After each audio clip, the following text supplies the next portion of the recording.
మెదక్ జిల్లా రామాయంపేట మండల వ్యాప్తంగా 276.30 క్వింటాళ్ల జీలగ విత్తనాలను పంపిణీ చేయడం జరిగిందని అశోకరెడ్డి అనే రైతు పేర్కొన్నారు. ఈ నేపథ్యంలో రైతులకు తక్కువ మోతాదులో యూరియా వాడాల్సిందిగా వ్యవసాయ శాఖ ద్వారా విస్తృతంగా అవగాహన కల్పించడం జరిగింది. ఈ సందర్భంగా ఇన్ఛార్జ్ సహాయ వ్యవసాయ సంచాలకులు మాట్లాడుతూ జీలుగ వంటి పచ్చిరొట్ట పంటల వల్ల రైతులకు అనేక లాభాలున్నాయని తెలిపారు.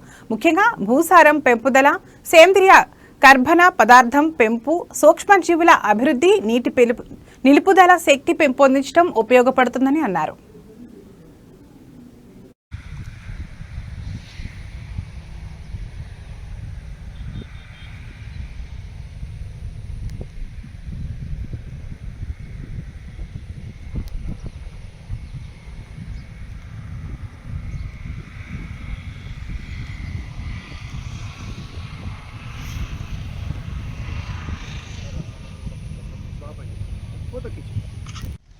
అందరికీ నమస్కారం.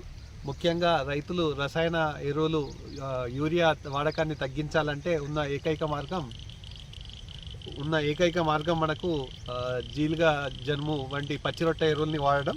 ముఖ్యంగా మనం ఇక్కడ గమనించినట్టయితే మనకు ఈ జీలుగలో ఈ వేరు బుడిపెలు ఏర్పడతాయి. ఈ వేరు బుడిపెలు గాలిలోని నత్రజనిని ఈ బుడిపెల రూపంలో నేలలో స్థిరీకరించడం ద్వారా రైతు వేసేటువంటి నత్రజని ఎరువుల్లో 25 నుంచి 30% ఎరువుల్ని తక్కువ వేసుకోవడం ద్వారా కూడా ఎట్లాంటి దిగుబడి మీద ప్రభావం ఉండదు. కాబట్టి రైతులందరూ కూడా కేవలం రసాయన ఎరువులైనటువంటి యూరియా వైపు మొగ్గు చూపకుండా తప్పనిసరిగా జీలుగ జనుమును వేసుకున్నట్టయితే మనకు రసాయన ఎరువుల్ని కొంత మేరకు తగ్గించే అవకాశం ఉంటుంది. ఈ జీలుగ యొక్క కట్టె చాలా సాఫ్ట్గా ఉండడం ద్వారా రైతులు ఈజీగా దీన్ని కలియదున్నడం ద్వారా నేలలో సేంద్రియ కర్బన పదార్థం పెరుగుతుంది.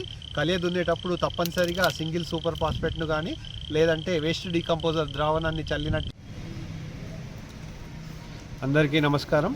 ముఖ్యంగా ఈ సీజన్లో రైతులు యూరియా వాడకం ఎక్కువ వాడడం వల్ల పంటల దిగుబడి పెరుగుతుందని అపోహపడుతున్న నేపథ్యంలో గౌరవ జిల్లా కలెక్టర్ గారి ఆధ్వర్యంలో ఆదేశించిన మేరకు రసాయన ఎరువులైనటువంటి ముఖ్యంగా నత్రజని సంబంధ ఎరువు అయినటువంటి యూరియా వాడకం తగ్గించే దిశగా వ్యవసాయ శాఖ ద్వారా రైతులకు విస్తృతంగా అవగాహన కల్పించడం జరుగుతుంది.